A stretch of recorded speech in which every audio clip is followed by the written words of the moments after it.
妈，你能不能别再添乱了？我这哪是添乱，我为我女儿着想啊。这是着想吗？啊，你行了，你少说两句，比什么都好。你们怎么都不明白呢？你这叫为他着想吗，妈？你这不是添乱吗？你，我跟你说。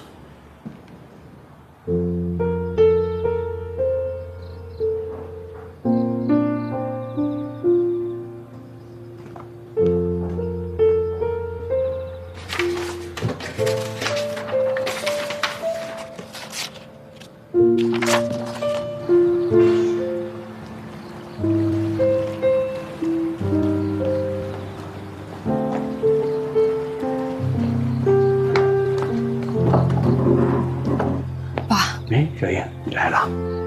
王爷在呢。鸳鸯，咱们出去说吧。啊。好。哎。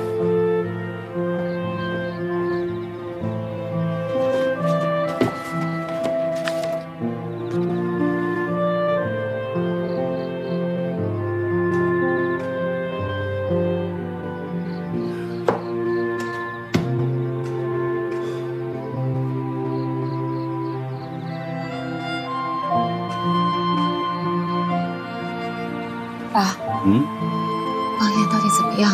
哎，小英，不要着急。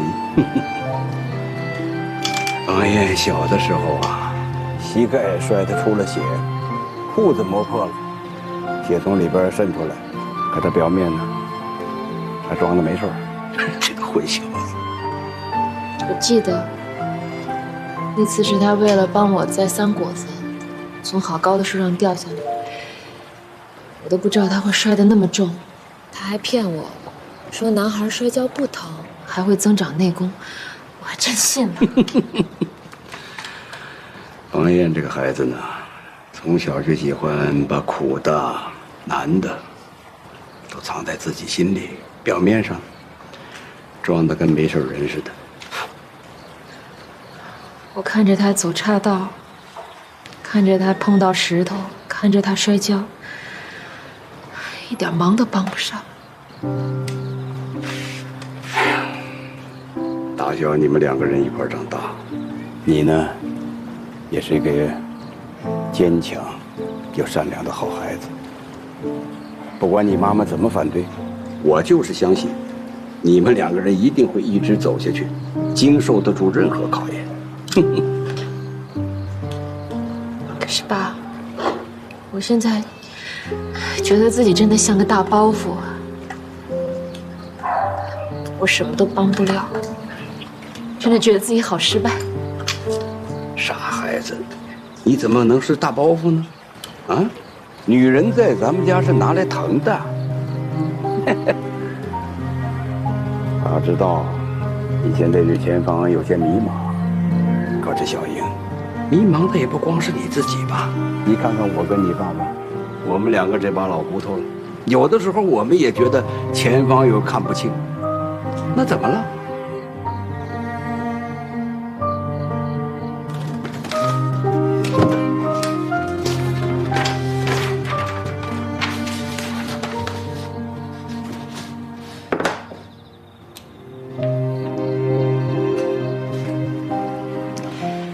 王艳这件事儿，康宁是有错，但是真没想到永江厂的人会这么绝情，他们怎么能这么对待邦彦呢？哎呀，怪自己也好，埋怨任何人也一样，都解决不了问题，是吧？路上有石头了，起了阵雾，你看不清了，怎么的？往前走了，那行吗？路还在呀，还得继续走下去啊。当下，咱们就是要赶紧想办法，无论如何不能让邦彦吃这个官司去坐牢。爸，我把小林交给我妈，我回来陪邦彦吧。这样，爸有句话，不知道对不对啊？在邦彦的骨子里啊，总是有那么点盲目的自信，他就怕在你面前他失败。现在呢，我们在他旁边干着急，对这件事情其实起不了任何作用，反而会让他分心，越关心越乱，是不是？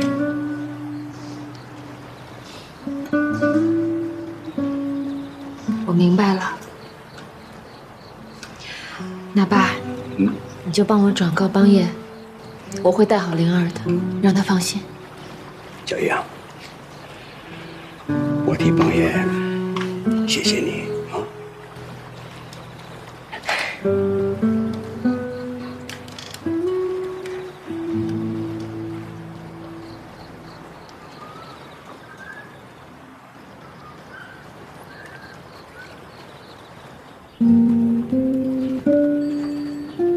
邦彦，我给你介绍一下啊，这位是顾盼给咱们介绍的徐律师。哎，徐律师，麻烦你了。有什么麻烦的？我干的呀，就是替客户排忧解难的差事。哎，徐律师，具体情况你都了解了，有什么好办法吗？情况是有点复杂，牵扯方方面面比较多。来，我们坐下来好好商量一下。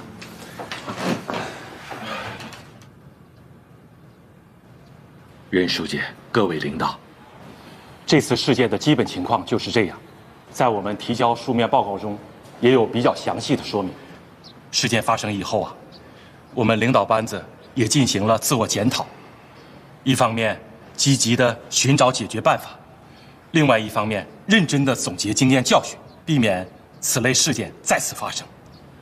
下面啊，请任书记做指示，大家欢迎。不用鼓掌，杜厂长，既然你刚才已经说了要认真的总结经验教训，避免此类事件再次发生，那我想问你，准备怎么避免呢？这个，首先，我们的很多制度就要完善，比如说，要建立法律顾问制度。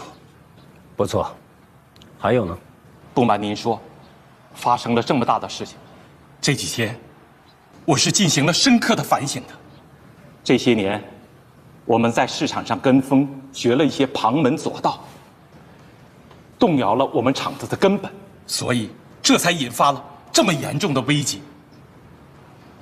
解决办法就是回归正统，发挥我们的传统优势。那杜厂长，你说说，永江厂要发挥的传统优势是什么呀？我们有传统的几大产品，有很好的工人队伍，质量过硬。我们有计划内保障的原材料供给，有政府的大力支持。但是啊，是我鬼迷心窍，一味的求新求变，要不然也不能让康宁这样的小人钻了空子。杜厂长说的对，是啊，我们这么大的厂，为什么非要学那市场那些个体户下三滥的路数呢？安静，大家安静。我怕的就是这个，大家都不要激动，先听我说。杜厂长，我还想问你，我也想问问在座的各位一个问题：如果我们真的回到过去，按照过去的办法来，我们真能够好得了吗？永江厂的几大优势产品，现在卖得动吗？卖得出价钱吗？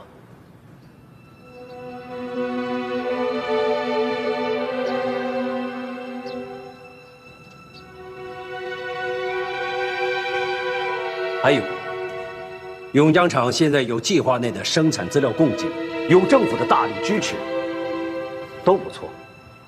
如果有一天这些东西都没有了，如果环境发生了变化，这些传统优势都不在了，怎么办？让工人们陪我们一起熬着吗？问题是熬到什么是个头？政府支持，怎么能说变就变呢？这么多国有企业，都靠政府的支持过活吗？政府是保姆啊，就算他是，他又能抱动几个？杜厂长，你刚才的解决方案为什么没有提到改革呀？永江纺织厂可是国企改革的试点单位。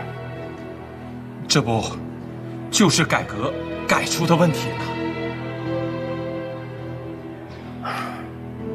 我想在座各位，不少人都有这种想法：改革有风险，风险还很大，不改不就完了吗？但是我可以负责任地告诉各位，如果咱们今天不改革，那么明天就要面临真正的生存危机。不仅关乎我们一个工厂是这样，对于整个国家都是这样。现在永江出了问题，是改革出了问题吗？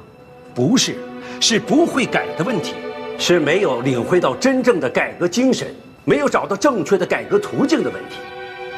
我职责所在，我要追究在座各位厂领导班的成员的责任，但同时我也有责任。作为永江的上级单位中达公司也有责任。刚才杜厂长说的没错，永江厂历史辉煌悠久，所以我们认为永江能够承担起改革试点的重任。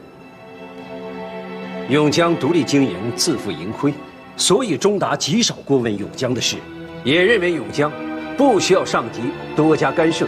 但是这一次的危机反映出，目前永江对于改革的认识不到位，在管理上有重大漏洞。杜厂长，永江要尽快制定详细的整改方案，尤其是在制度建设方面，报中达审定，我要亲自看。是，您批评的对。现在更重要的问题是大家的思想和对改革的认识问题。改革有风险，所以我们每一步都要谨慎。但是改革的方向是正确的，我们必须坚定不移地走下去。这一点要让大家的思想通。那么首先，我们在座各位厂领导要通，那么中达的干部职工也要通。大家说是不是啊？是。至于目前的危机，我们要积极应对。这里我代表中达公司表个态，虽然永江纺织厂自负盈亏，但是这一次中达一定会伸出援助之手，帮助厂里渡过难关。太好了，谢谢中达，谢谢任书记。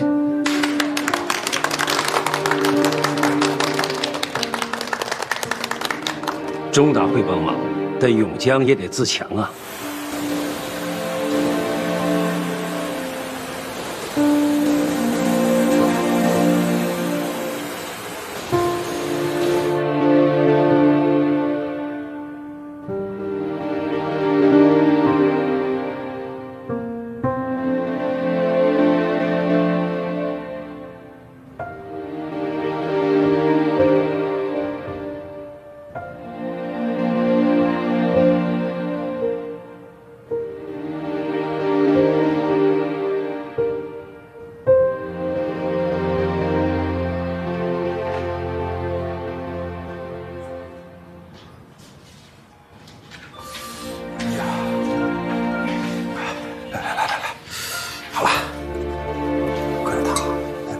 喝一口来。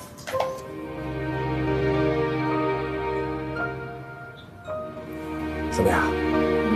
哎呀，多喝点啊，给咱孩子增加营养。待会儿多喝点。好。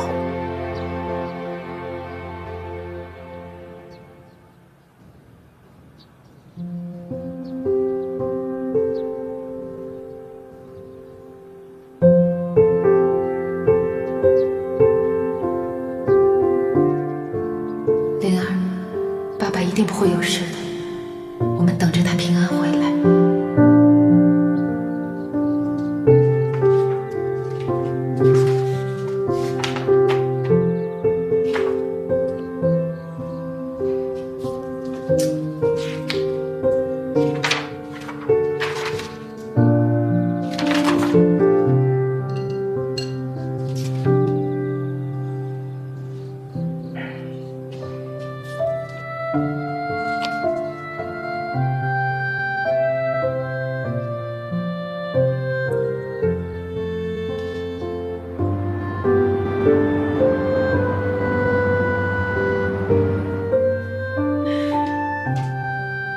目前各方面我们取得的进展都非常有限，康宁那边根据合同很难追究他的责任，想通过起诉把他拉进责任范围，我们又找不到证据，实在是抓不住他的尾巴。可是现在问题是没几天了，这回啊，先放过他，他躲得了初一，躲不了15，这次尝到那么大的甜头，他一定还会再犯。我看这样吧，在战略上呢，我们先不考虑康宁，目前要集中精力，先把外商那边的工作做好。外商这边也不容乐观。想听听我的真实看法吗？哟，嫂子，你现在就是我们的政委兼参谋长，还客气什么呀？坦白说，永江纺织厂和邦彦对于外商的违约责任不太可能解除，所以一旦进入法律程序，将会对我们非常不利。依我看，现在唯一的办法就只有全力争取，在违约期限前这段时间与外商达成和解，避免进入法律程序。也只能这样了。我去正式约请他们吧。那这样，我代表政府部门跟你一起与会。好。当务之急呢，我们要准备一份合适的和解方案，准备提交讨论，还要准备谈判的策略。行了，决战这就算开始了。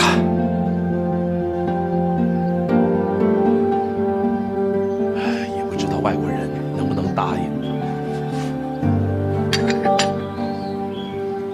喝点水啊！记着，一会儿不管发生什么事儿，都别激动啊！没想到你会安排在这见面，这环境多好啊！再说了，对嫂子身体也好。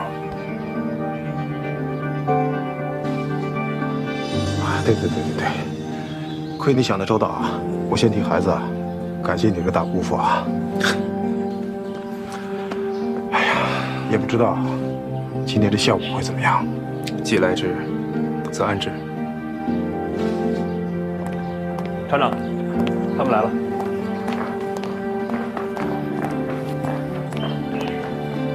我给大家介绍一下，这位是国际著名跨国集团Welsbach中国区首席代表杰克先生。杰克先生，这位是永江纺织厂法人杜建义厂长，已经认识。这位是永江纺织厂的副厂长，这次合同的签订人邦彦副厂长。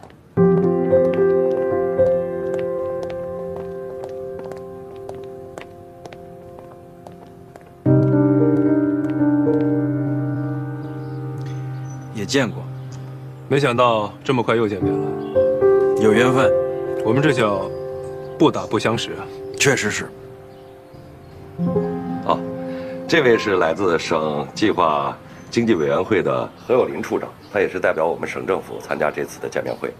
很高兴见到你。我能跟中国政府的代表见面，这是我非常大的荣幸。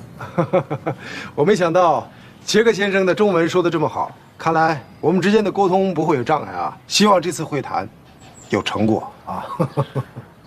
我听说你们是一家著名的跨国公司，总部在英国。对，确实是个英国公司，但我是个美国人。我在 Welsbach 我算新来的。杰克先生年轻有为，已经是 Welsbach 公司中国区的首席代表，真让人敬佩。谢谢。Welsbach 你们也知道，最近刚刚开始在中国做生意，所以需要我这么一个人会说中国话。我希望大家能帮助我这个新人。杰克先生，下面我来介绍，这位是顾律师。你好，杰克先生。Nice to meet you。这位是徐律师。你好，杰克先生。Likewise。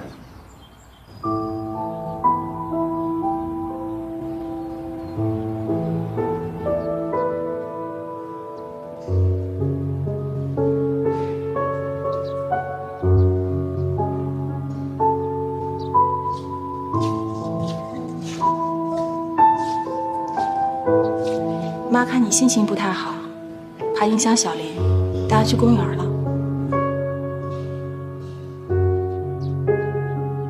我知道你是在担心姐夫，不过我想姐夫一定会找到对策跟对方和解的，而且他身边还有大哥和嫂子这个大律师会帮他，肯定没事儿的。现在所有的情况对邦彦都非常不利。我听大哥说，他们也没有十足的把握可以顺利的跟外商和解。你要相信姐夫，他一定能够逢凶化吉，凯旋而归的。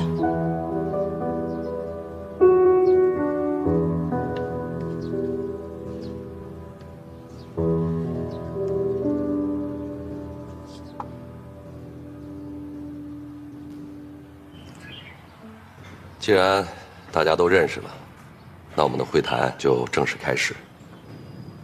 这次见面呢，主要是双方因为合同的履行问题产生了一些分歧。希望我们彼此坦诚不公地进行交流，消除误会，更好地开展合作。首先，按照惯例，由主方永江纺织厂法人代表杜建义厂长进行陈述。杜厂长。好，下面我先把我们永江厂的基本情况给各位。杜厂长，我打断一下，其实我们都很清楚这个情况，好吧？所以咱们直接说主题，好吧？我说两句，可以吗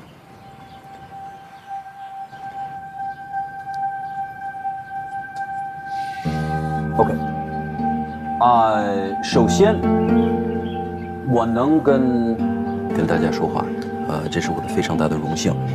但是我们都知道有一个问题，按照我们公司的测算，你们的工厂不可能完成生产任务在规定时间内，这个会让我们公司有一个非常大的损失，所以我们当然不可能接受。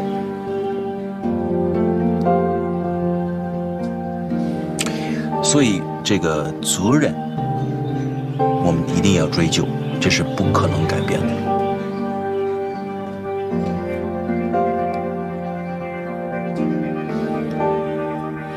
既然杰克先生要直奔主题，那么现在就来谈谈我们承担责任、履行合约的方案，可以吗？接下来将由我来代表陈述。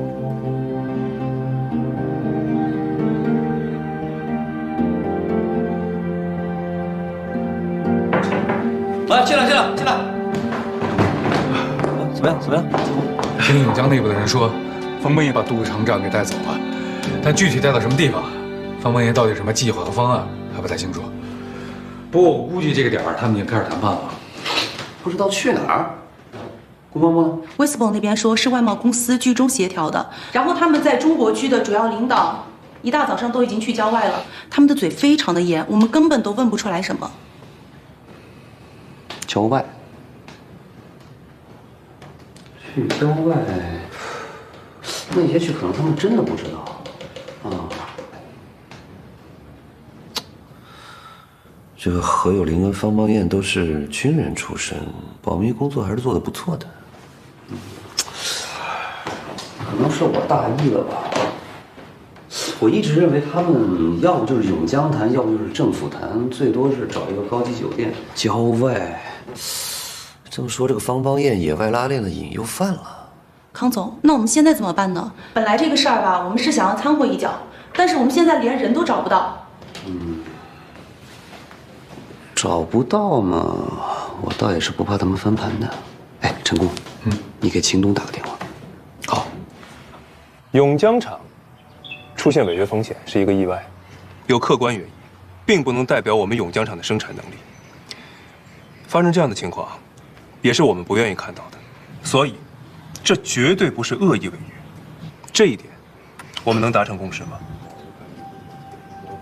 我们公司也有我们公司自己的调查，所以，实话实说吧，我们可以认同那种说法。但是说到底，这是你们中国内部的事，跟我们没关系。我们要的就是一个东西，按时履约。有没有关系稍后再说，先说最有关系的。本着负责任的态度，以及最大程度对贵公司进行弥补的初衷，我们提出以下方案。金律师，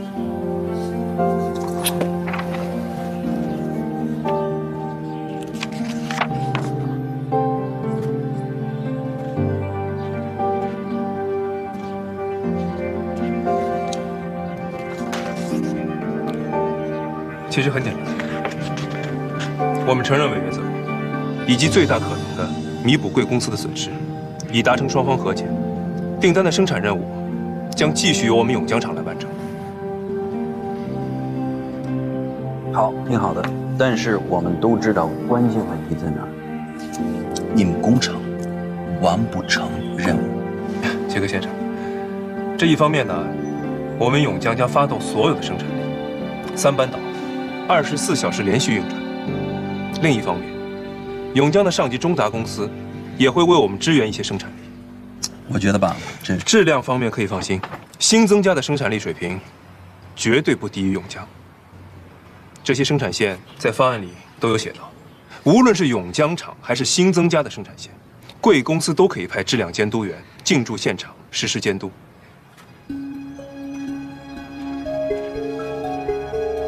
与此同时，何处长，你来介绍一下政府给予我们的支持啊。我代表政府部门在这儿表个态。首先，我们尽全力支持咱们永江厂的生产。经过上级的批准呢，现在打算在计划外再拨一批原材料，同时呢，在工业用电、工业用水方面提供特殊的保障，争取咱们保质保量，早日完成任务。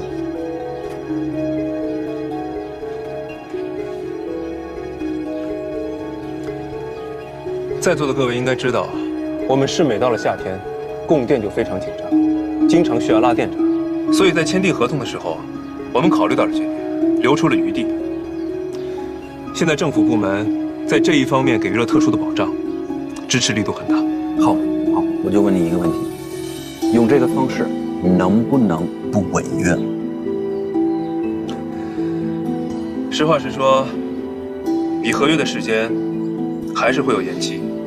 我们的办法是这样的：延期的部分，通过少许降低产品价格的方式来进行弥补，当然额度不能太大，要不然我们还不如直接付违约金呢。但是你也知道，你这样做，你的成本就非常高了。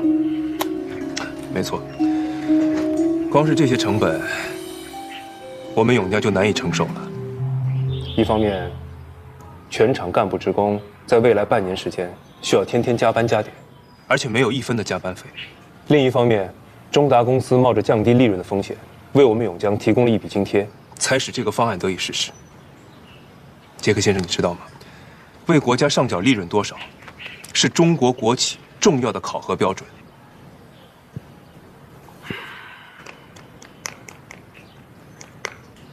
OK， 您这个解释确实是很诚恳的，所以我也就实在的。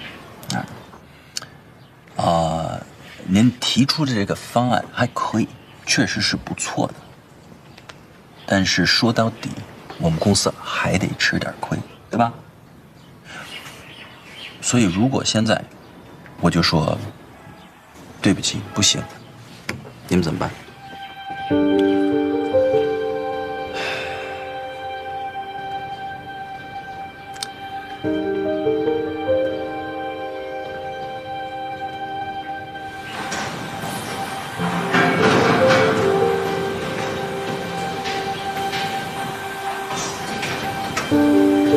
小李，过来过来，哎，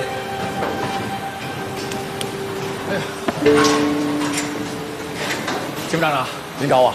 小李啊，哎，我知道你是个热心肠，但是啊，你就是个小组长，那么积极干嘛呀？不是，这我就不明白了，金部厂长，这批活不要赶工吗？找领导开会，还有省里和中达，不都这意思吗？你还少拿上级来压我！我还告诉你，这赶工啊，表示诚意啊，那纯粹是咱们一厢情愿。我告诉你，现在就是这个时候，杜厂长跟那些外国人正谈判呢，谈得拢谈不拢，那只有老天知道了。万一一人一较真儿，你说你们这火急火燎的，那不瞎耽误功夫吗？哦，金部厂长，这事儿没准跟您说的一样，但是完事咱都得积极争取，不是吗？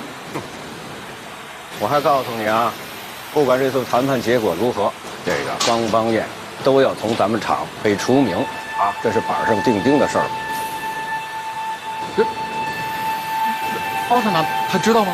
知道啊，已经通知他了，这算是一种补偿的一部分吧。那他就没说什么？他还能说什么呀？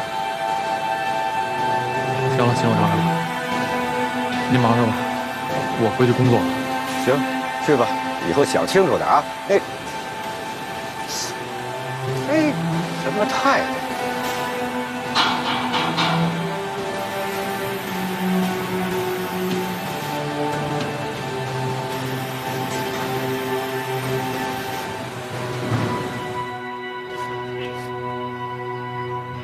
Westpen 是国际大公司，杰克先生是商界精英，我想你不会的。为什么？杰克先生刚才也提到了，Westpen 现在的目标是进军中国市场，我想这些订单也有投石问路的原因吧。其实这些违约金对你们来说只是九牛一毛，但是，一旦上了法庭，就肯定会弄得满城风雨，举国皆知。接着说，万一，我是说万一，永江撑不住了，倒了，那么全国就会知道，Westpen刚进中国就弄垮了一个大型国企，连政府出面都没有起到作用。那么今后，谁还敢和你们合作？为了贵公司长远利益，权衡利弊，接受我们这个非常有诚意的和解方案，实际上也是对未来的投资。看来方厂长也是一个商界精英啊。哦不，我已经不是什么厂长了，只是个无业人员。怎么讲？作为本次违约事故的责任人，永江厂已经把我开除了，这也是我们表示愿意承担责任的一个态度。我希望通过我的努力，让贵方看到我们的诚意。OK， 我听进去了，明白了。方先生，您能从大局考虑，也能为了保护你的工厂而牺牲你自己，我非常敬重您的人品和胸怀。但是从一个生意的角度来说，对不起，我不能接受你这个方案。为什么？我给您解释。做人要遵守规则，做生意也一样，要遵守合同。合同什么样就得什么样执行。其实今天我可以接受这个方案，然后今天这个问题解决了，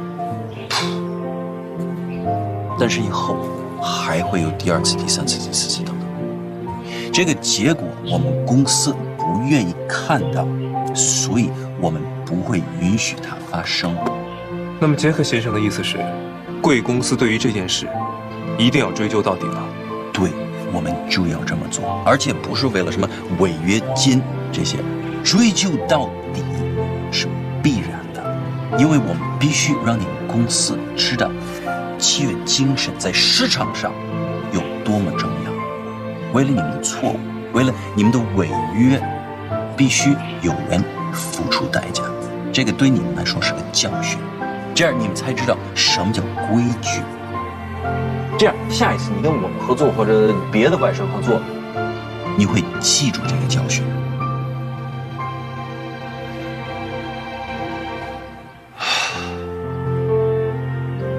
受教了。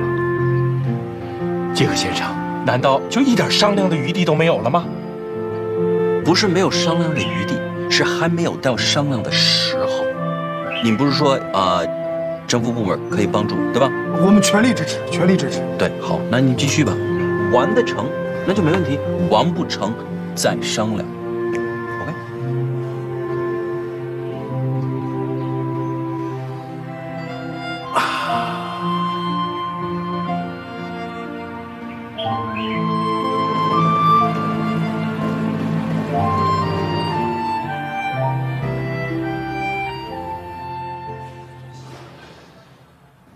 按照现在的进度，合约能完成吗？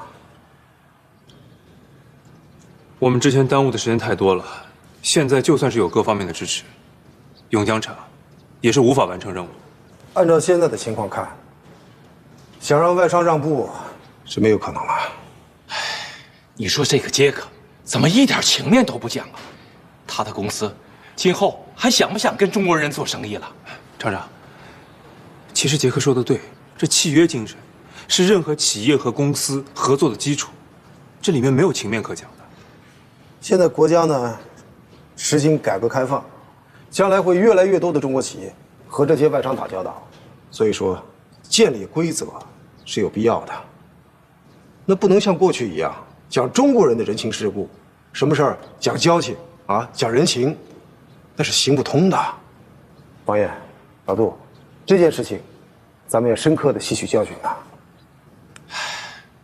道理啊，我们都懂，可目前的状况就是，即使有政府的帮助，能使我们永江厂降低大部分的损失，可是违约部分的赔偿金额也是永江厂无法承担的。你老提这个有什么用呢？你老是钱，谁心理上都有压力。我觉得杰克说的对啊，现在合约还没到期呢，你们能做的就是尽最大的努力，在保证质量的情况下，咱们尽可能的多完成一点任务，好吧？我再找相关的部门再协商一下，看能不能找到一些更好的方法来帮助永江厂渡过难关。哎，王岩，咱们都是当过兵的，一定要冷静，越是在这个时候，越要沉得住气。老杜，你也一样，咱们大伙儿团结在一起，一定能够闯过难关。唉，也只能这样了。行了，我先回单位了啊。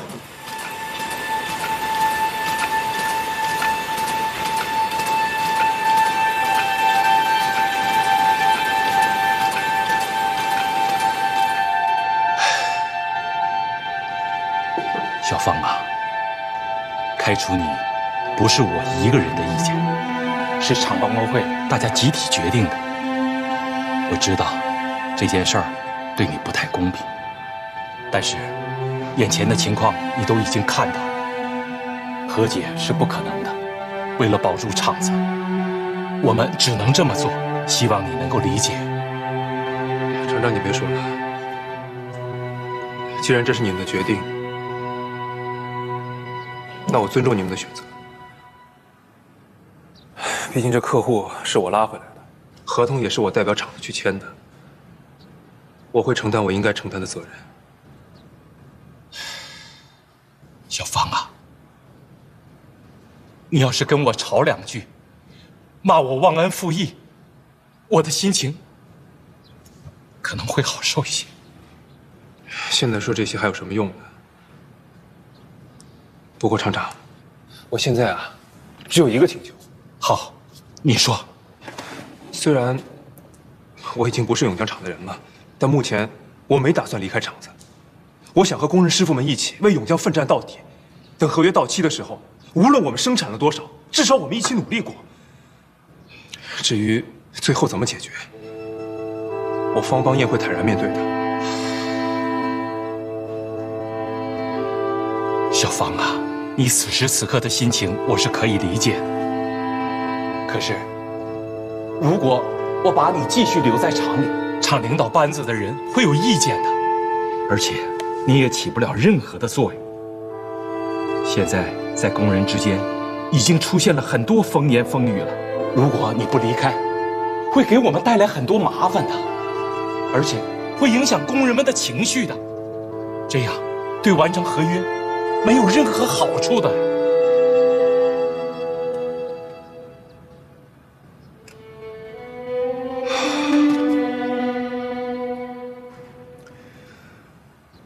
既然这样的话，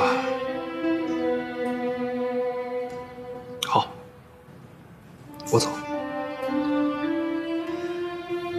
厂里有什么需要，随时通知我，我会为厂里尽力想办法的。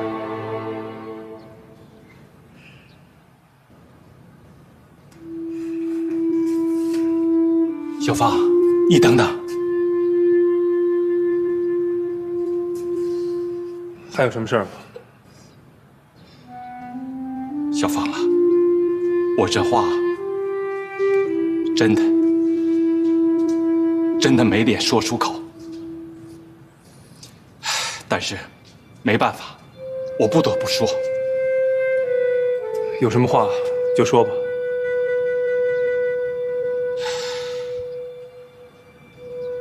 是这样，你现在已经不是永江厂的人了。按照永江厂的惯例啊，经厂领导班子决定，通知你，让你退回永江厂分给你的那套住房，厂里啊另有安排。你们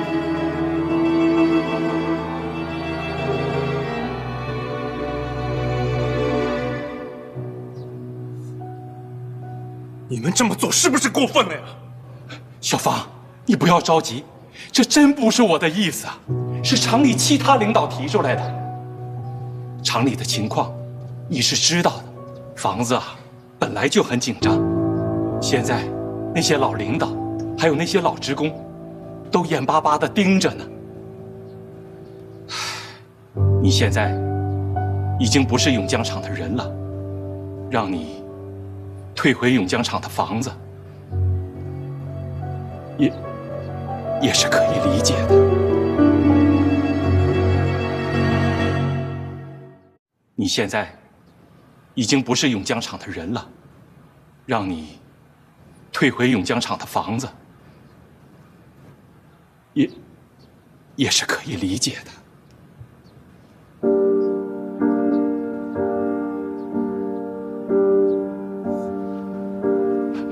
但是小芳，你千万不要着急啊，没有让你马上就搬，这样给你1个星期的时间，你看够吗？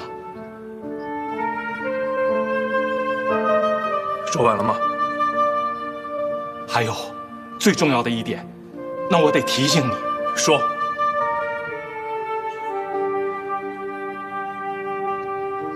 小芳啊，不是我以小人之心夺君子之腹啊！够了，我知道你要说什么。杜建一厂长，我方邦彦曾经是个军人，我不会当逃兵的。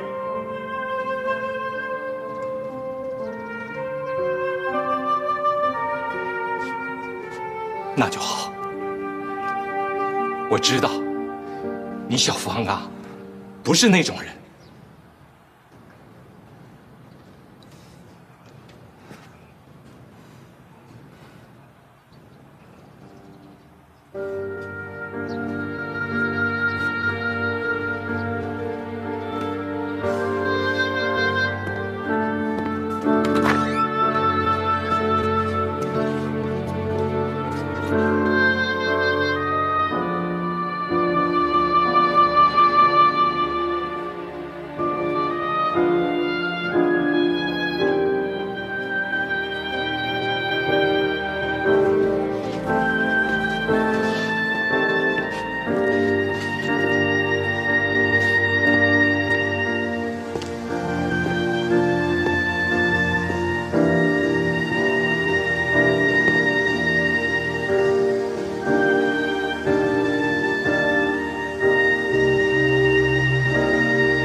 工友们，是我方邦彦做的不好，拖累大家了，让大家每天加班那么辛苦，我也很内疚。不过，我还是要拜托大家，为了咱们永江厂，为了给中国人争一口气，我希望工人师傅们，你们能够再辛苦一些。方邦彦，谢谢大家。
再见了，永江。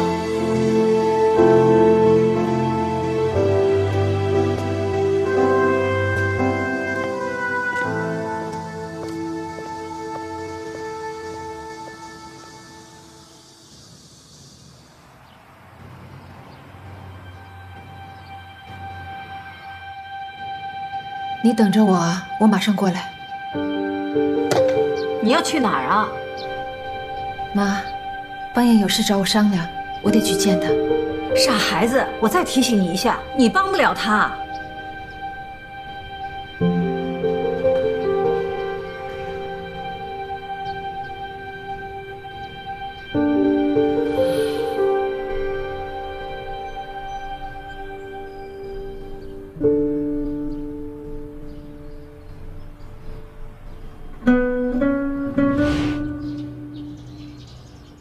你看，这个生日礼物够大吧？你分到房了？对啊。哎，原来你还记得我生日。老婆的生日，我怎么会忘记呢？你每晚啊别别扭扭的提醒我，其实我心里一直在偷笑，我记着呢。我真的太开心了，方燕。谢谢你送我这个生日礼物，好喜欢。小英啊，以前委屈你了，你放心，我以后一定努力，把最好的都给你。睁眼睛啊！不许睁眼睛啊！不许睁眼。还不行？行。好了吗？好了，睁眼吧。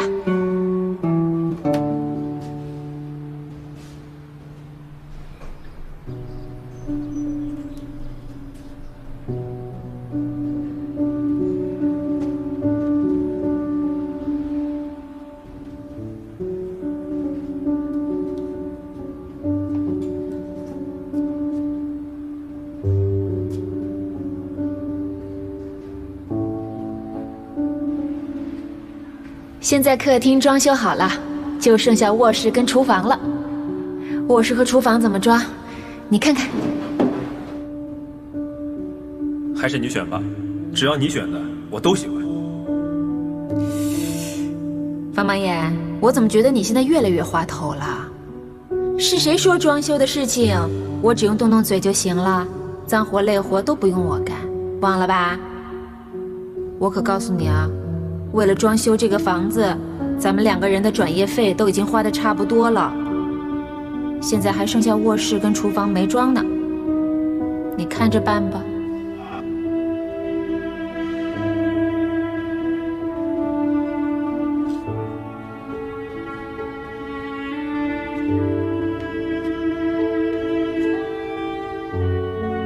方邦彦，你觉得我何小英就是一只金丝雀是吗？你到现在都还不明白我为什么这么生气？哎，小英啊，我是个男人，我要出去闯事业，为了这个家打拼，保护好你和孩子是我的职责。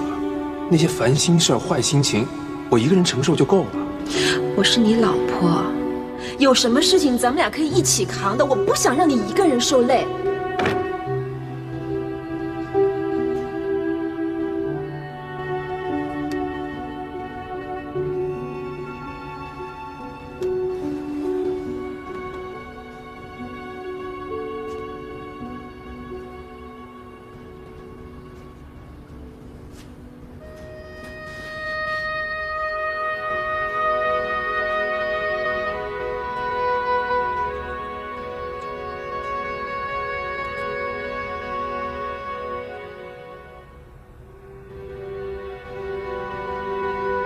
哎，不好不好，你们俩太板了，得开心啊，发自内心的开心。拍这个结婚照呢，他得甜蜜。你想想身边的他，这得多大的缘分才能在一起生活一辈子啊？想想，是不是很幸福啊？来，再来一张啊！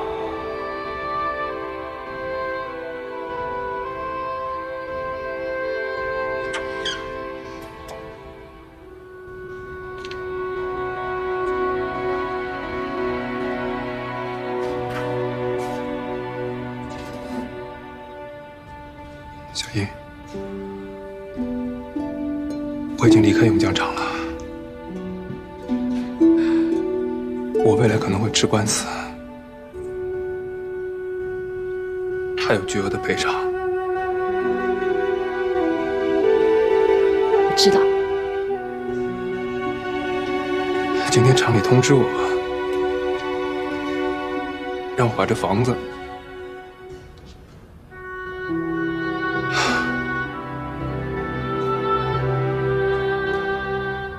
交回去。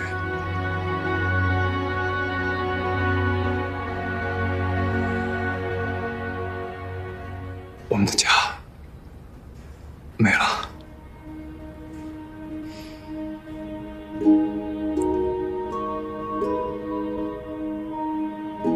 小英，小英，你别难过啊，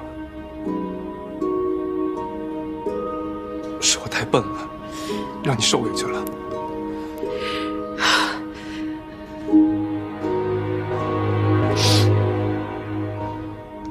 什么都别说了，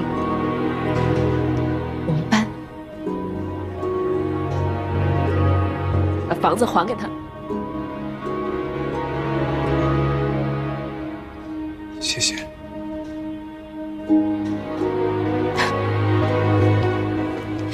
谢什么？我是你老婆。今天晚上我跟灵儿就搬回家。这个时候，咱们一家人应该在一块儿。别，你和灵儿先别回来。为什么？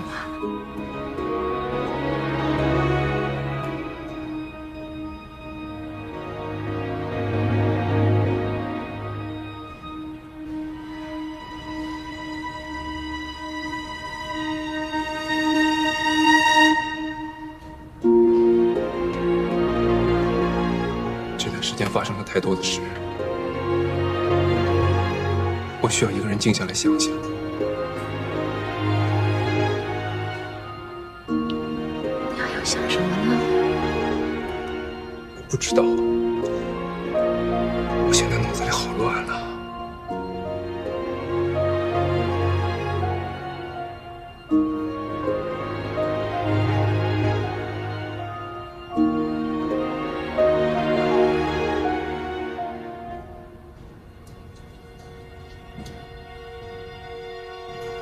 王爷，我知道有好多的事情你想不通，有好多的人和事伤了你的心，但生活还是要继续下去，没有什么坎儿是过不去的。我只希望在未来，不管会遇到什么样的困难，我们两个人都是可以在一起面对的。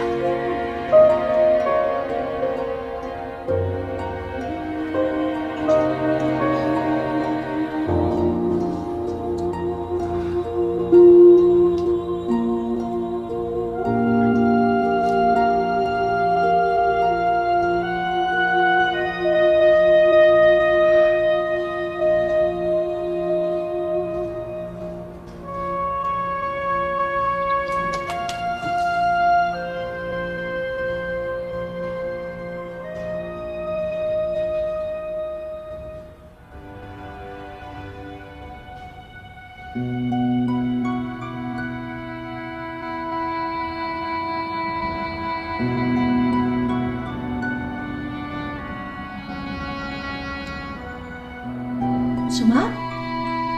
哎，扫地出门还不够，还要把房子也收回去啊？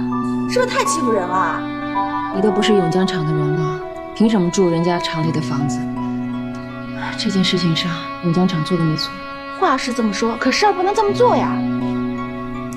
如果房子交出去，可以帮邦彦解决问题就好。我今天看见他，整个人都变样了。姐，我觉得你还是回去吧，应该陪陪姐夫。我也想回去，可他说暂时不让我们回去，说他要好好想一想，可能再过个几天吧，就会有结果了。什么结果？回家还有结果啊？我不太搞得懂。烦心的事情，你最好永远都不懂。是，我搞不懂他，更搞不懂你，不知道你俩心里在想什么。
潘站长，这都到厂门口了，怎么不进去啊？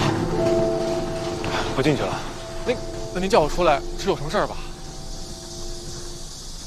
这是厂里分给我那套房子的钥匙，你替我交给杜厂长。这不太好吧？说实话啊，杜厂长他们这么对您，我觉得有点不近人情了。咱们厂里好多职工啊，都替您鸣不平，真的。这是厂里的规章制度，没有什么不平。对了，生产进度怎么样？啊，这您放心。现在大家呀，心里都憋着一股劲儿呢，干劲十足，进度您放心。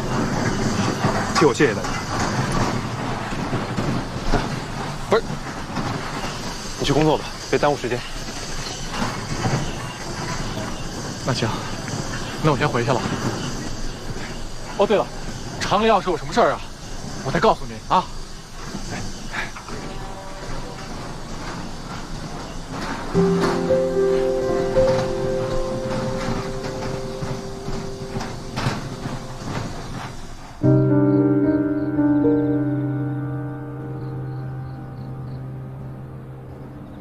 好，你看这垫的、盖的，还有小枕头，细活。哎呀，你说我妈拿这些布吧，这做尿布是不是太花了？妈觉得喜庆吧。有了孩子啊，才觉得家庭完整的重要性。哎，你说邦彦现在又没了工作，又没了家庭，老婆孩子也不在身边，你说他能不能撑得过去啊？哎呀，你别提了，这段时间啊，我看邦彦憔悴多了。这个外商啊，就拿这违约的事儿，现在不撒手，我估计永江厂任务肯定是办不成，以后的麻烦事儿啊多着呢。你说这事儿吧，邦彦如果咬住永江不放，多少还能分担点责任。现在他一竿子全揽下来，真的是。唉，问题是小英，你说到这个时候了，她还不回去？你怎么知道是你妹妹不愿意回去啊？我怎么觉得是邦彦不想让她回去？我还不了解她，从小啊娇生惯养的，邦彦呢又是把她捧在手上，我估计八成是心里啊这疙瘩还没解开呢。亏你们还是从小到大一起长大的。我跟你说啊，他们俩的性格啊就是一个类型的，要强、责任心重，这是好的一面。但是不好的一面呢，这两个人的性格太相似啊，就容易产生各种各样的矛盾。就比如说，邦彦是把你妹妹捧在手心里，但是骨子里啊，他又是一个自信过度、害怕失败的人，所以他非常害怕在小英面前表现出难过的样子。但是你妹妹呢，又是一个特别敏感的人，不敢轻易往前走一步，生怕自己帮不了邦彦，还成为了他的累赘。哎，我发现你这个大律师不光是精通法律啊，你这说起心理学来也是头头是道的。所以啊，千万别惹我。哎，我不敢，我怎么敢惹你？行啊，哎呀，好了，就等孩子出生了。夜深了，孩子，走吧，回去休息吧。爸，你先去睡吧，我想一个人坐会儿。这是河边，寒气重，你别把身体再冻坏了。我需要这份清醒。早点休息。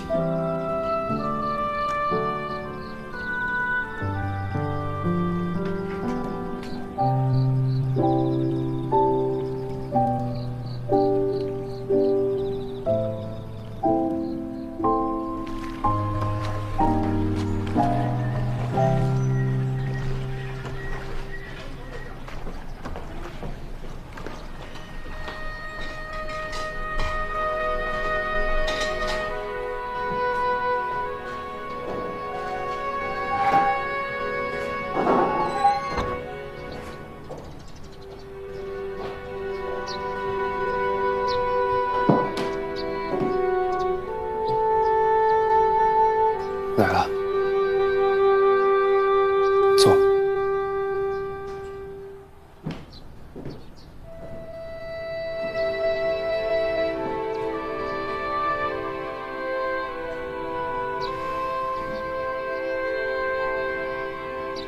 这段时间，我想了很多。你想清楚了？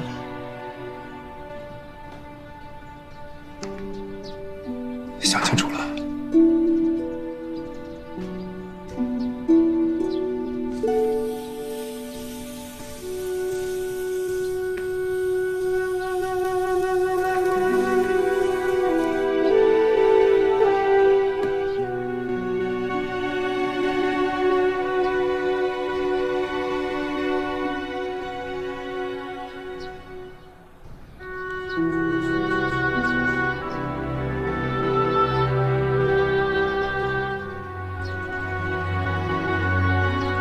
方邦彦，你是个懦夫。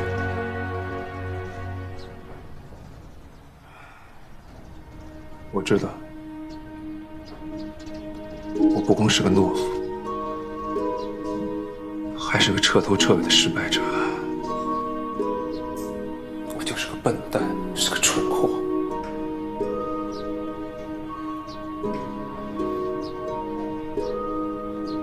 我对不起你。我曾经答应过，要照顾你一辈子，给你幸福的生活。看来现在是做不到。方邦彦，你觉得我何小英嫁给你，是为了享受荣华富贵，过丰衣足食的生活吗？不是。那些对我来说重要吗？不重要。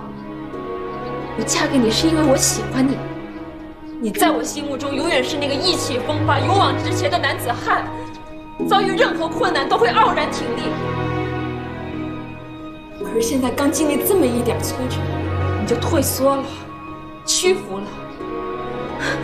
你还是我爱的那个方邦彦吗？离婚？这种事儿你居然都能想得出来？方邦彦，你别让我瞧不起你。你说的没错，我不再是以前的方邦彦了。离婚，我别无选择。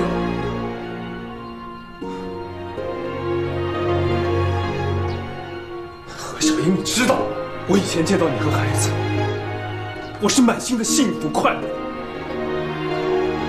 可我现在真的是怕见你们，只要你们出现在我面前，我的心里就像插了一把刀一样，我自卑、自责，我痛苦，我时时刻刻觉得我对不起你们，我的心在流血。你能明白这种感受？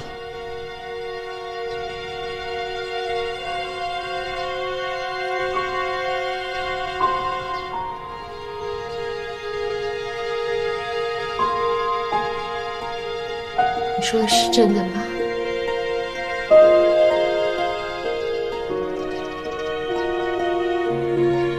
我何小英现在是你方邦彦最不想见的人，是吗？对，你说的没错。我怕见孩子。你们给了我太大的压力，我承受不起。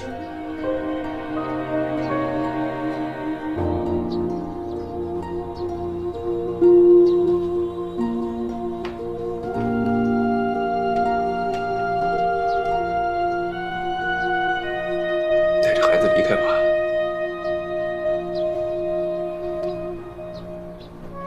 没有我，你们的日子能好过些。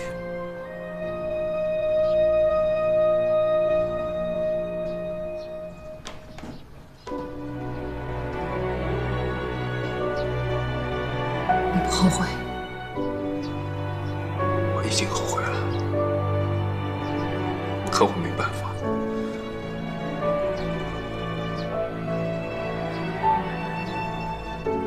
我必须这么做。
哎呀，儿子，你对小英说那些话是不是太狠了？啊，你就不怕伤了她的心吗？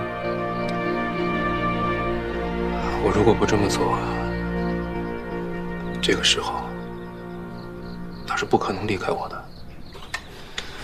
我真是不明白了，啊，你又不是一个承受不了压力的人。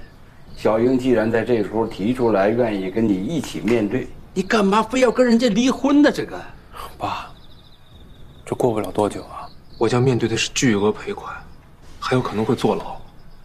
这个时候，我不能把自己老婆孩子也搭进去。我更不想因为我的事儿牵连到何家，让何家为我承担债务，所以我必须这么做。虽然今天我对小英说了那么多无情无义的话，可我相信，总有一天，他会明白我这份苦心的。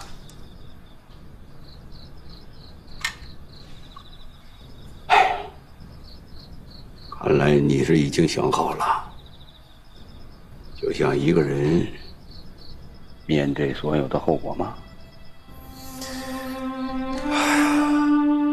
来吧，我方邦彦扛得住。爸，就像您说的，只要我问心无愧，这再难的坎儿，我也能跨过去。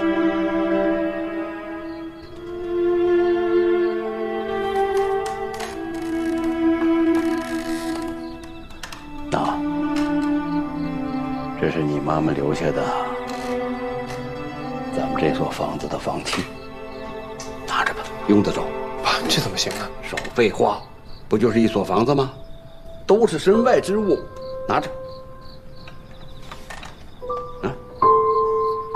我告诉你，不管到什么时候，你都记住了，你不是一个人。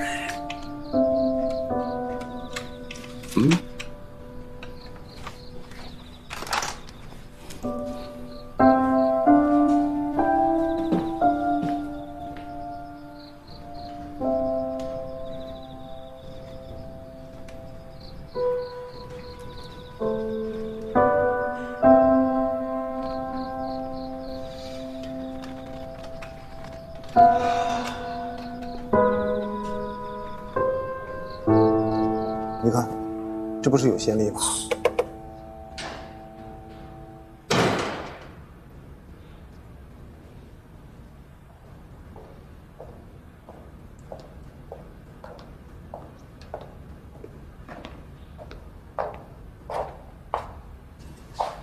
姐，你们是去找汪彦哥了吧？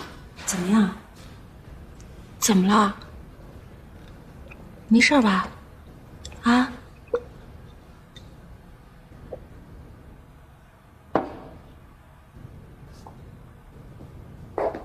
决定。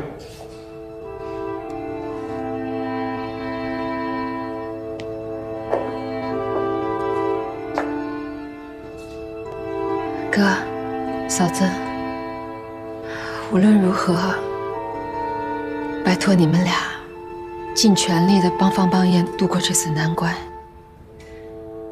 现在能帮他的也只有你们两个了。你们俩出什么事儿了？脸色这么难看。我们俩离婚了。离婚？你签字了？啊？你是不是疯了？这个时候离开他？姐，他是跟你从小青梅竹马长大，他是你最爱的方邦彦，现在是他最难的时候，你怎么离开他？啊，还有了，这离了婚，你跟方林怎么办？啊？你是不是疯了？你怎么了？你怎么想的？哎，姐。哥，你不管管他，你就让他们这么去疯啊！现在说什么，都是在他伤口上撒盐。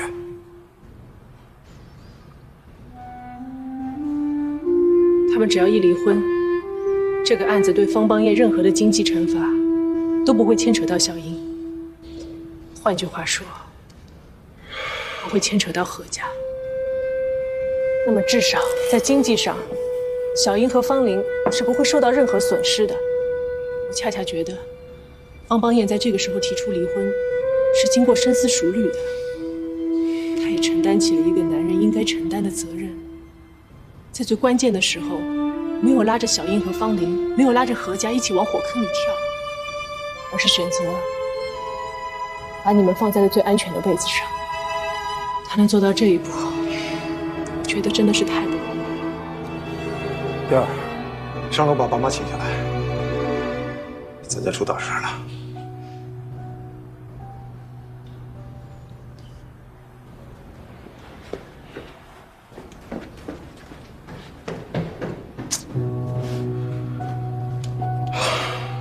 妈妈，爸爸怎么还不来接我们回家呀？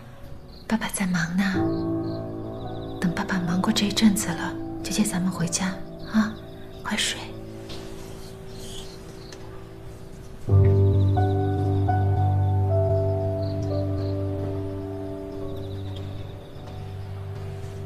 方邦彦像个男人，看来之前我错看他了。是啊，这件事换作是我未必会像他那么做。老何，这件事咱们不能袖手旁观。不管邦彦现在还是不是咱们家的女婿，这件事咱们必须得管。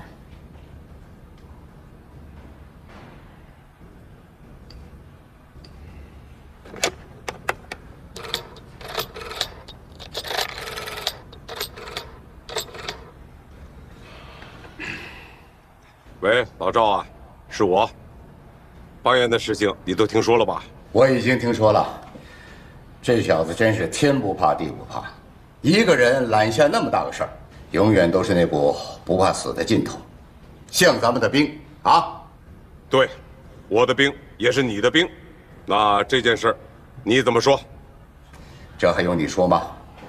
我已经正在想办法和相关部门取得联系，进行协调，看看有什么突破口，让事情有个转机。好，我这边也想想办法，咱们双管齐下。就目前情况看，永江公司虽然他们在加班加点，但他们恐怕很难按时履行合约。虽然方邦彦他们在多方奔走，但是外商拒不同意他们提出的和解方案。看来追究永江和方邦彦的法律责任，那是在所难免的。方邦彦和永江要想从这次事件中脱身，几乎是不可能的。就连永江的上级中达公司也被卷入其中，他们受到很大的拖累，他们现在压力很大呀。我呀，以为他们能掀起多大个浪来，到头来还是一样吗？这就是风水轮流转啊，转也得转到我康宁头上了。康总，永江厂已经收回了方邦彦的房子，而且据我所知，他和他老婆上午去了民政局，他们好像是离婚了。离婚？被厂子开除，老婆孩子都没了，方邦彦可以说是一无所有了。离婚这个事情，不像是他能干出来的。那除非他是想甩开包袱，背水一战，啊？那这么说，方邦彦还在试图寻找转机。看来这把火烧得不够旺了，咱们得给他添点柴的。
我不是，又骗我！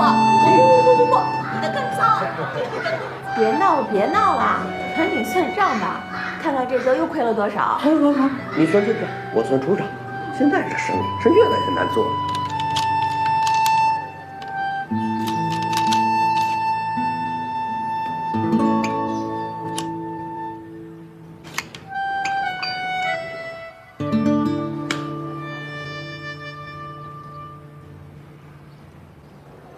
错了，要用左手。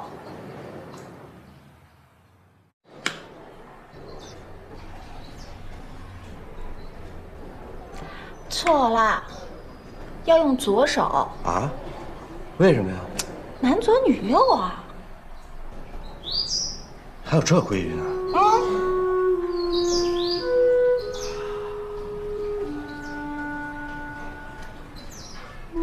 手。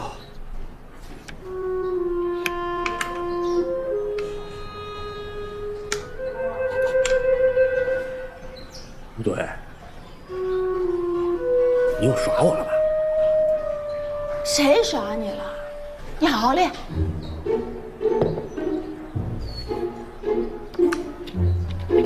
哎，对了，你听说了没有啊？在美国呀，有一个连锁餐厅，特别大。我就在想呀，咱们什么时候要开个连锁店就好了。那是干什么的呀？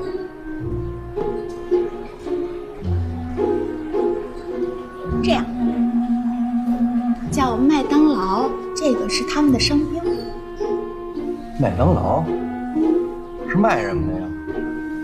我听别人说，好像是2个大馒头，中间加点菜，加点肉什么的，反正说是特别好吃啊。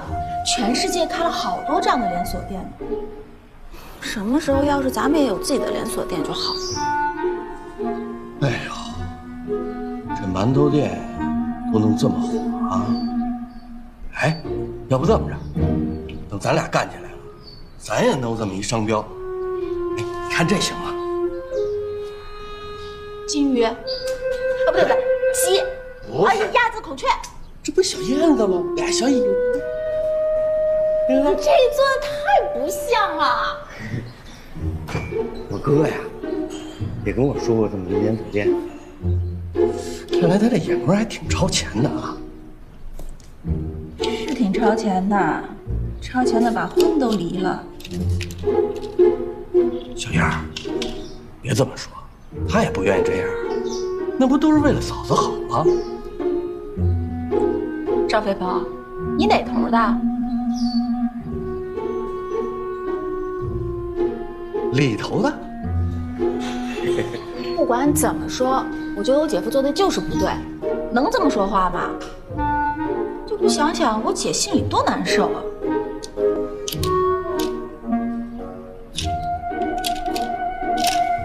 不算了算了，没心情。别介呀，别，咱不能算算。不算了。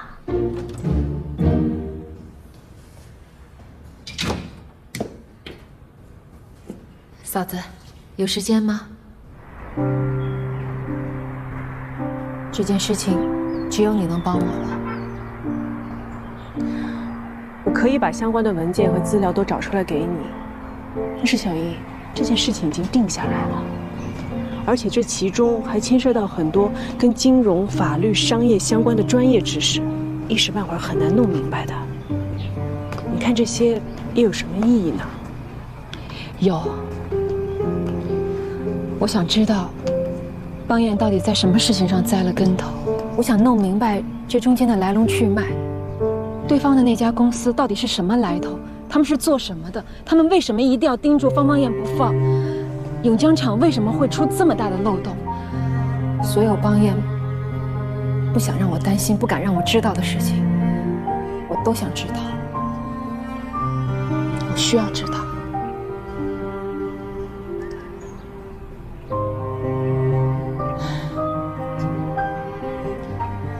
你会帮我的，对吗？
你来干什么？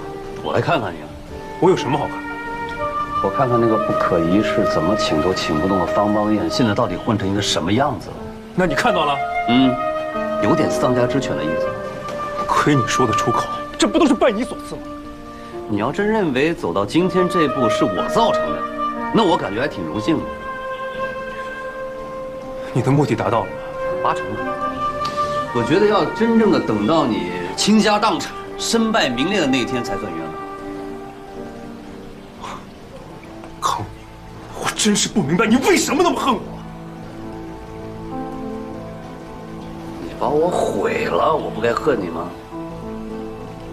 你把一个想进军校、想当将军的人给毁了，就因为听了一堂培训课，就因为我救了一个素不相识的姑娘，她回到部队以后，人生从此改变了。不管是什么原因，你耽误演习是事实吧？你偷换电阻、损坏军用设施是事实吧？演习失败，责任必须是由你来承担的。所以让我担所有责任吗？所以你跟赵飞鹏2个人一唱一和的把我一脚踢出部队吗？你这种日子我过过。我当年一个人灰溜溜的回到这里，我受够了别人的指指点点，我受够了这种冷嘲热讽。我也想不通你为什么要把我赶尽杀绝。我不恨你，我就恨不得杀了你。杀了我？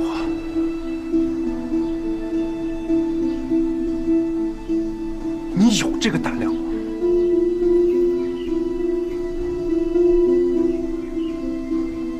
我过去有，我现在不需要。你看看你自己的样子，你再看看我，犯得着吧？我的命比你值钱，你算老几啊？你说完了吗？我再跟你说句话。说啊！你方邦彦可能会有东山再起的那一天，但是你一定要相信，我康宁一定会跟你对着干。就算你养只鸡，我也会在你门口开个养殖场。你要摆个摊儿，我就盖个大酒楼。总之有我康宁在的一天，我就不会让你爬起来。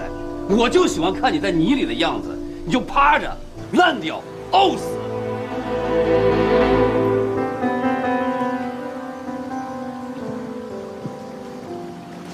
有什么好笑的？康宁啊，我真是要谢谢你。谢我什么？这么长的时间，我憋了浑身的劲儿，我想找人去斗，我不知道该找谁。你刚才的这番话，让我忽然有了目标。我现在清清楚楚的知道，我方邦彦要重新站起来，要像一个人一样的活着。我要是被你看不起，那我真是太无能了，我自己都会瞧不起我自己的。好，硬气。那我看看你是怎么爬起来的。你想知道吗？我特别想。那我送你4个字：来日方长。我再送你3个字：走着瞧。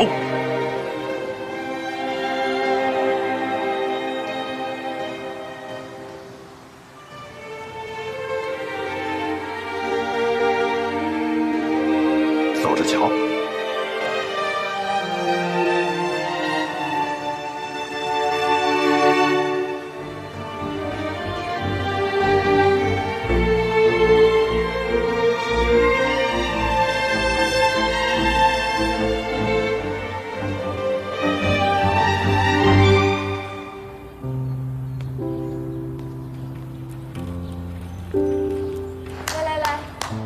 我知道大家都很辛苦了，但咱们得坚持一下，再来一遍。小英姐，你现在可越来越有秦导风范了。是啊，小英，我觉得你比秦导还严厉。我们现在大家都有点怕你，是不是啊？是啊。何导厉不厉害？厉害。肖亮，每次带头起哄的就是你。你一个老演员了，你应该给年轻演员做点表率。小英，我说的是实话。自从你回团里协助秦导给大家排练新节目，我们大家看你一丝不苟、有板有眼的工作，我们都替你高兴。是啊，小英姐，你没发现你现在笑容比以前多了吗？每天看着你开心的样子，我们也开心。好了，大家就练到这儿吧，去吃午饭，下午1点半还在这集合继续练。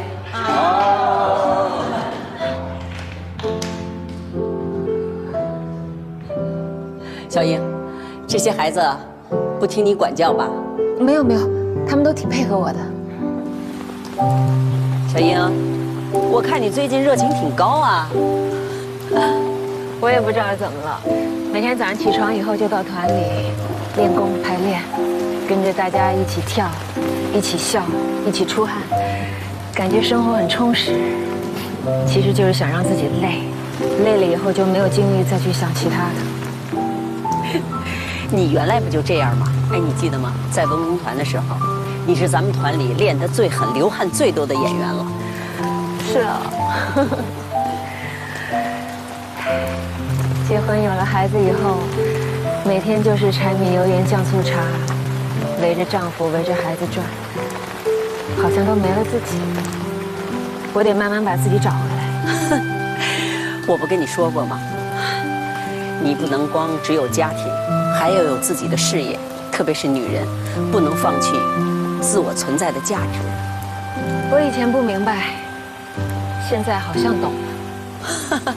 现在懂了，你就不晚。小英，我特别希望你在舞蹈事业上会有更光明的未来。请知道，谢谢您一直都这么鼓励我，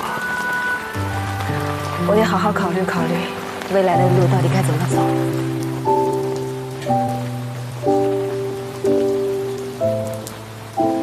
吃饭去，好的。来。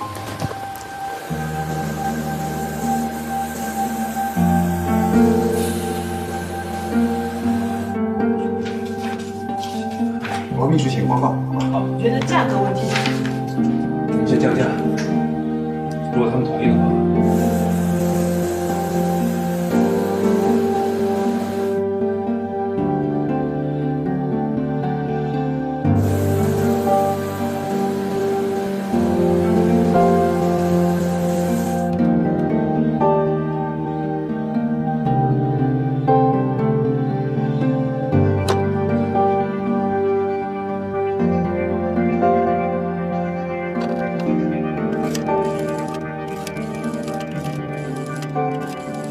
合同规定的日子马上就到了。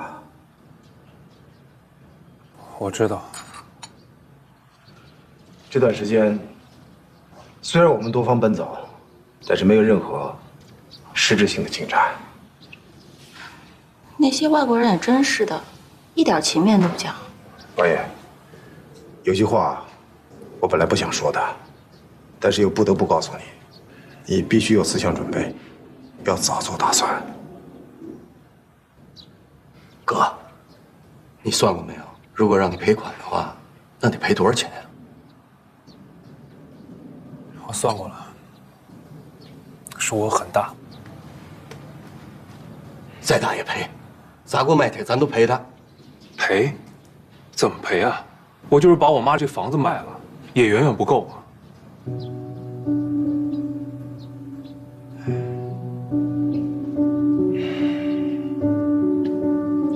哥，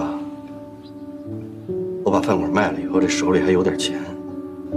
本来我还想再盘一个接着干。你现在有难处，这钱你先拿着用。哎，你拿着。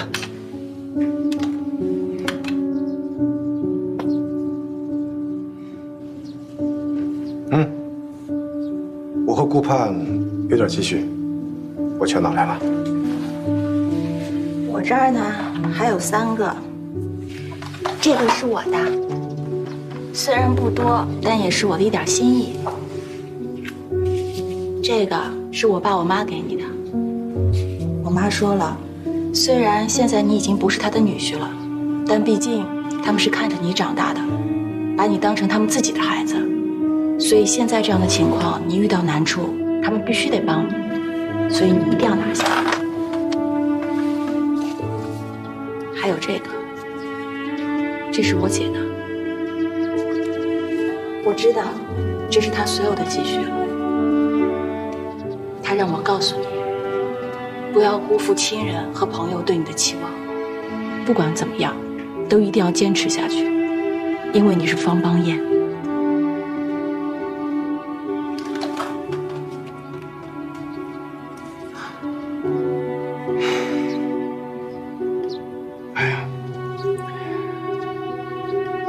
真不知道该说些什么。说谢谢，都显得太苍白了。小英说的对啊，无论我将面对什么样的结果，我绝对不会辜负你们对我的期望。迎风战，不流泪，我方邦彦不会被轻易打倒。我要一直战斗下去。对，说得好。现在啊，最后的决战还没到来，你放心吧。赵政委已经去北京了，任成斌任书记正在和威尔斯普集团的高层进行谈判。我们没有放弃永江厂，更没放弃你。我们还有永江厂所有的职工，包括杜厂长，都和你一起并肩作战。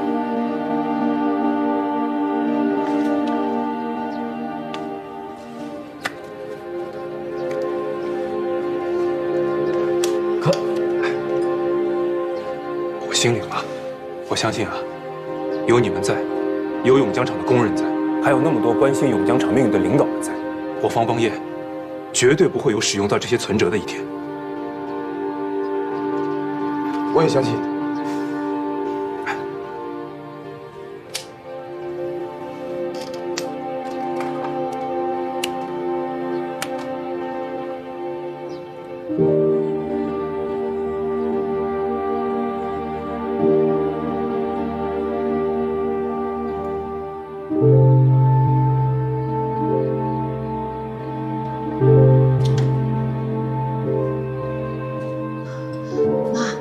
还没睡啊？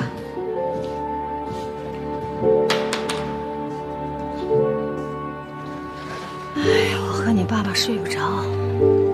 我想今天晚上会有很多人失眠了。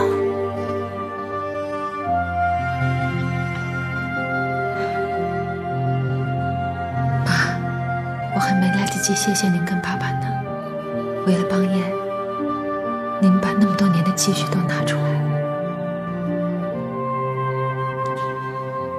小英啊，当初妈反对你们俩好，是因为我已经看到了今天这个结果。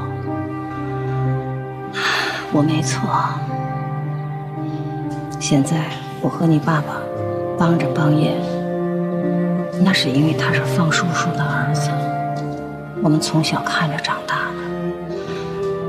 他在我们心里就跟你们仨孩子是一样的。都是自己的孩子，你说自己孩子有困难，做父母的能不帮一把吗？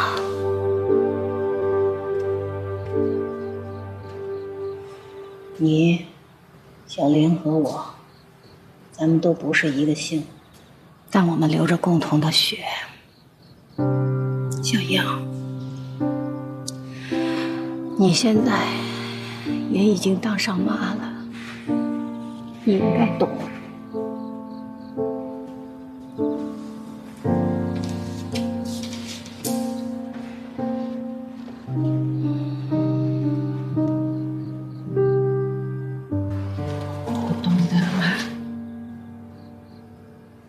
好吧，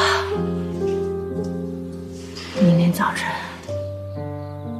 太阳一出来，但愿把所有的烦恼都烟消云散，让我们大家都有一个好的心情。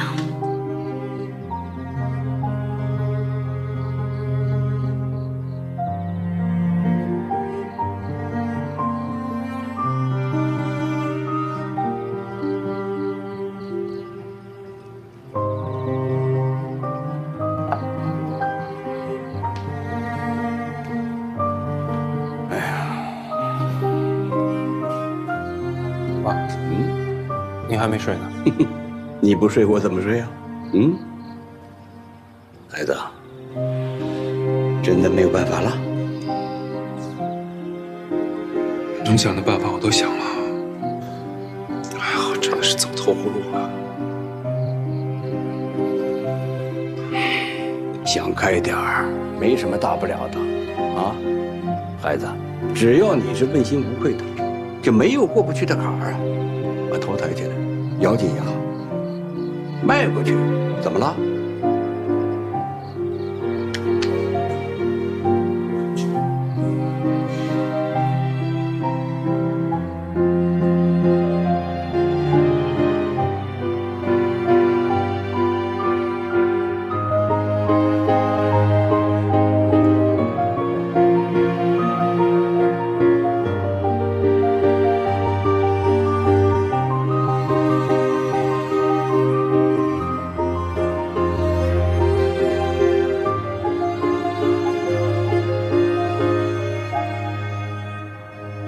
今天是永江纺织厂和 Westbound 公司签订外贸加工协议到期的日子。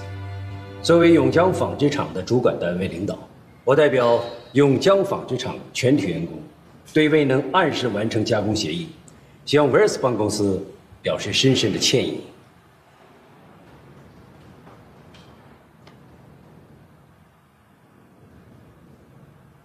下面有请 Westbound 公司驻中国代表 Jack 先生来谈一谈 Westbound 公司对这件事的处理决定。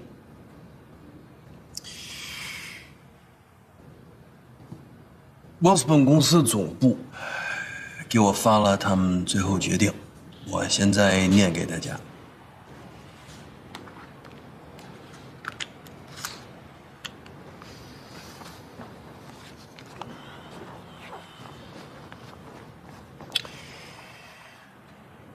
Westbound 公司为了将来在中国长远的发展，为了在未来与中国企业更好的合作，现决定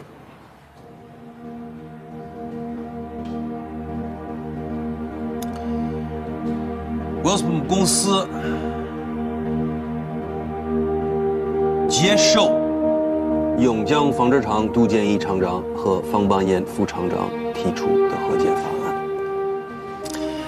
我们 Westbound 公司将展现最大诚意，协助永江纺织厂完成和解条款。这件事情可以结束。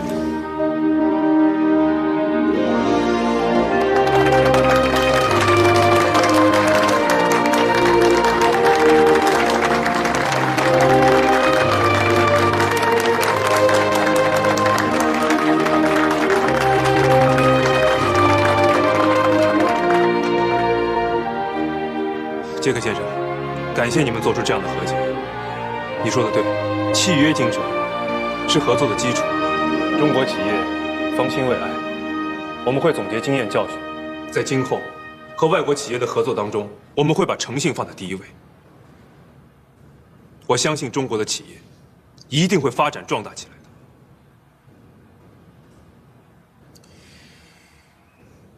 我说实话啊。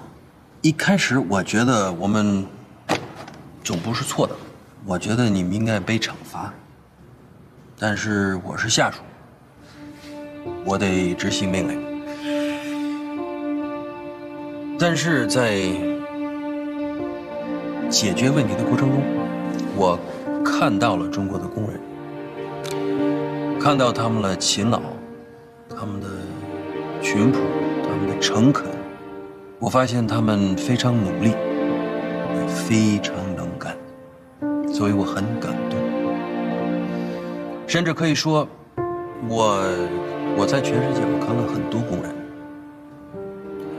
中国工人可能是全世界最好的工人，所以我可以预测，21世纪有可能就是中国的。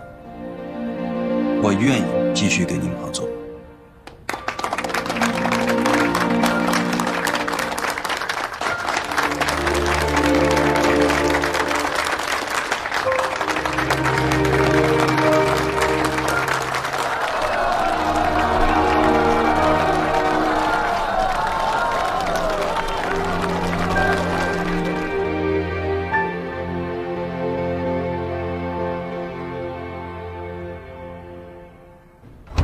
好消息！怎么样啊？威尔斯普集团最终同意永江厂的和解条件，永江厂和邦彦解脱了。太好了，姐夫没事了。是啊，这一次多亏了老赵，他亲自到北京和部领导还有威尔斯普的总部集团一起协调，最终他们接受了永江长的和解方案。你们还说什么呀？把老赵请到家里来，我好好犒劳犒劳他。哎，你姐呢？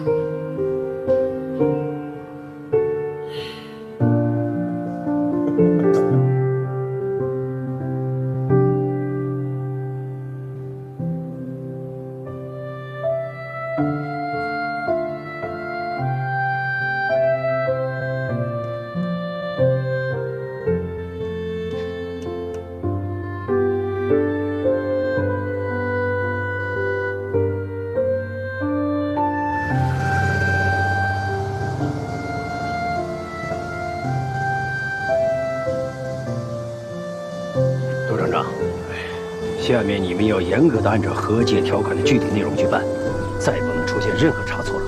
任书记，你放心吧。王爷，我要到北京开个会，过2天回来，咱们找时间好好聊聊。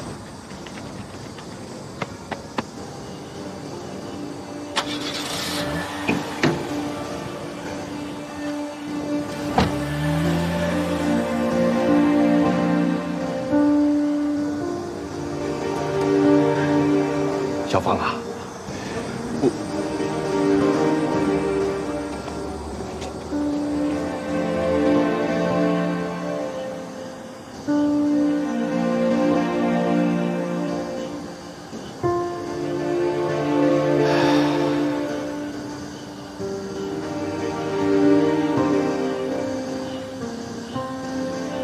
王爷，刚才杜厂长很明显有话跟你说，为什么不给他解释的机会呢？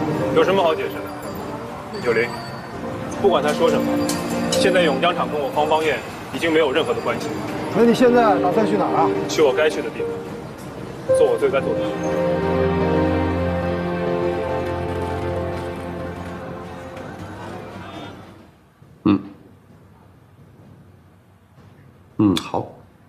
好，我知道了。好，谢谢。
爸妈，你等等，我提醒你，你现在已经跟我女儿离婚了，我不是你的妈。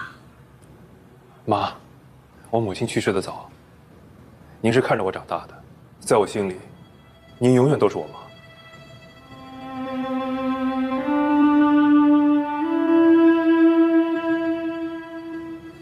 方叶啊，你的事情已经圆满解决了，我们大家都为你高兴。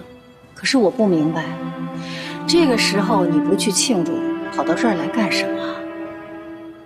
我来这儿是要向小英忏悔，我要请求她的原谅，我要跟她复婚，我是来接她跟孩子回家的。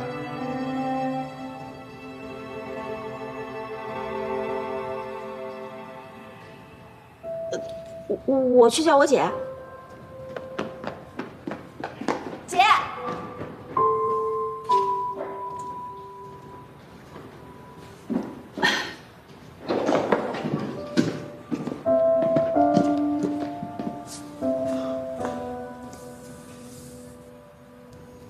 小英，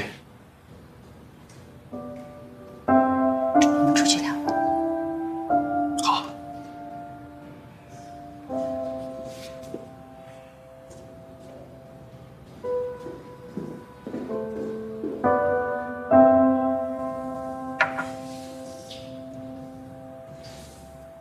孩子们的事情，就让他们自己决定吧。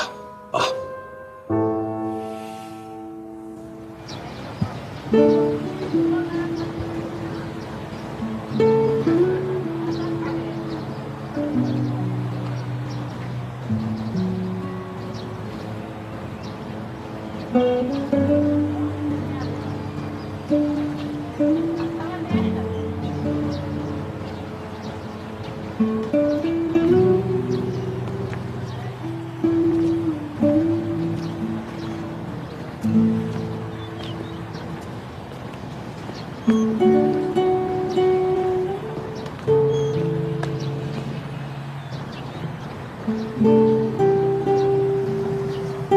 小英，我有话要跟你说。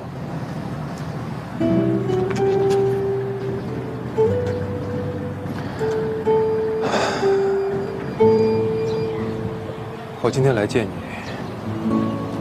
是想请求你答应和我复婚。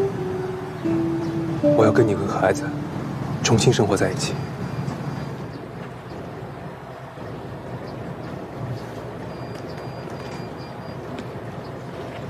方望燕，你是不是觉得我听到你说的这些话，会高兴地蹦起来，会投入到你的怀抱，会义无反顾地跟你回家呀？你这话什么意思？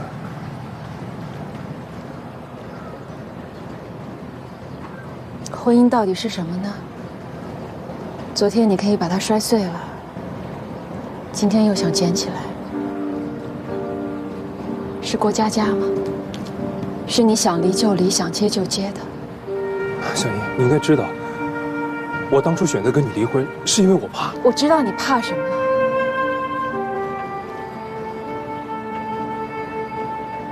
可是你尊重过我吗？你有问过我愿意吗？你为了逼我离开你说的那些话，句句戳心。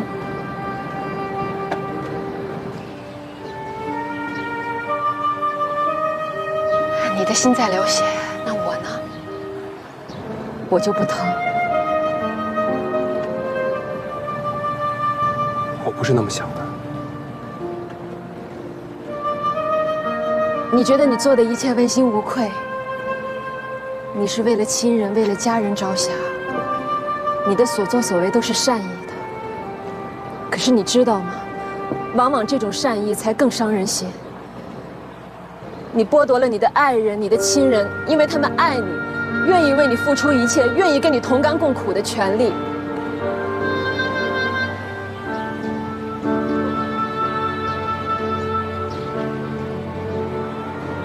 你伤了那颗最爱你的心。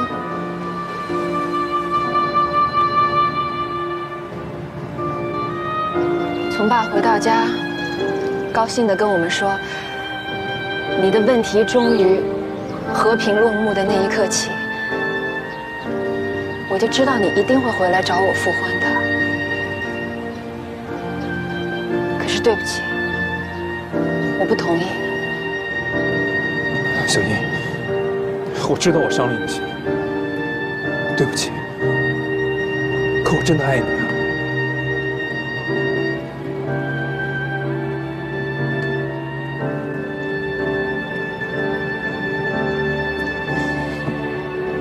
这段时间我想了很多，我一直在思考我们俩之间的问题。你想过吗？抛开那些物质条件不说，你的心有没有完全的为我敞开过？没有。而我呢，我也有很多我的问题，我努力过。可我还是成了你的负担，我没有能力帮助你，至少在你最需要帮助的时候，我都没有能力跟你站在一起，能陪着你一起来抵挡风雨。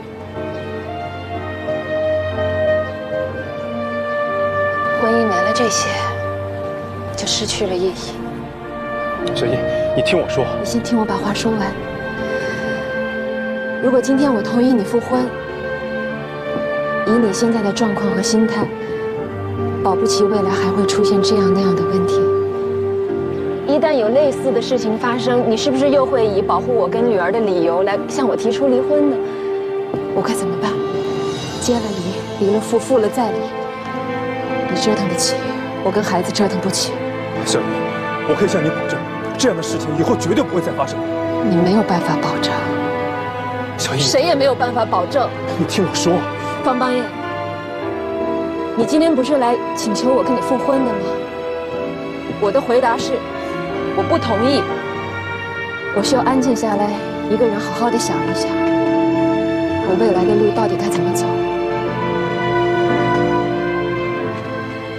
你也一样，我们俩出发的起点是一样的，可是我却把自己跑丢了。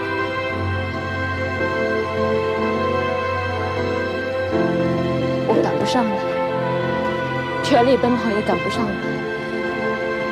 所以，如果你也尊重我，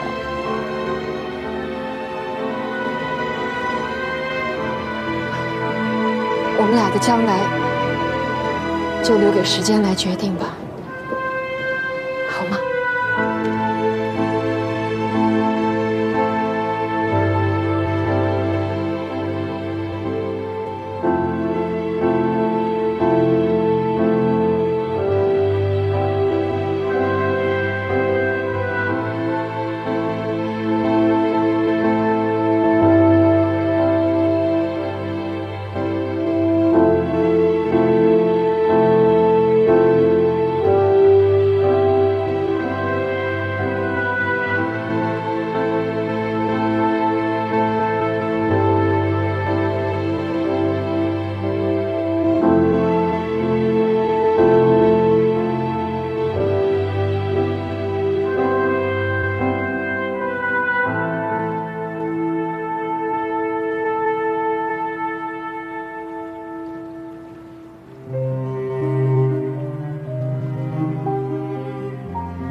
从某种意义上说，永江违约事件也是价格双轨制的短板展现。价格双轨制是我国价格改革过程中的一种过渡形式，为经济体制改革的推进，尤其是商品市场的培育，发挥了重要作用。但其副作用也十分明显。此时此刻的方邦彦，看着波涛滚滚的运河，思索着他未来的人生道路到底在何方。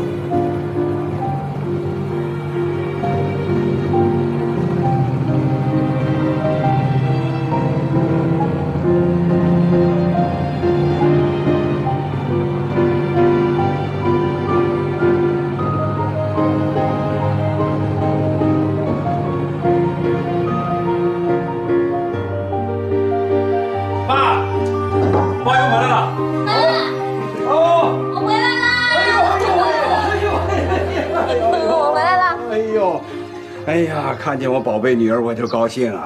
啊，一直都不回来，爸爸都快忘了你长什么样了。我看看，忘了我长什么样了是吧？嗯，现在我可回来了，我每天就在你面前晃啊晃啊晃啊，晃到你烦我为止。哎呦，在北京待的嘴皮子功夫见长啊！啊，真不想回来了。没有，我现在呢课程也结束了，论文也差不多了，导师就给我们放假了。太好了，替爸爸谢谢你们导师啊！爸。进屋说吧，外边冷。啊，快，我们来！哎呦，太好了！哎呀，真好啊！哎呀，月，回就回来吧，还买什么礼物呢？再说你哪来的钱呢？爸，我不是在实习吗？而且我是有实习工资的呀。哎呀，谢。爸说的对，你实习工资才几个钱，还是自己留着用吧。哥，我实习不仅有工资，我还拿到了奖金。别小看我啊，我是第一次赚钱，就想给你们买点东西，收下。哎，谢谢。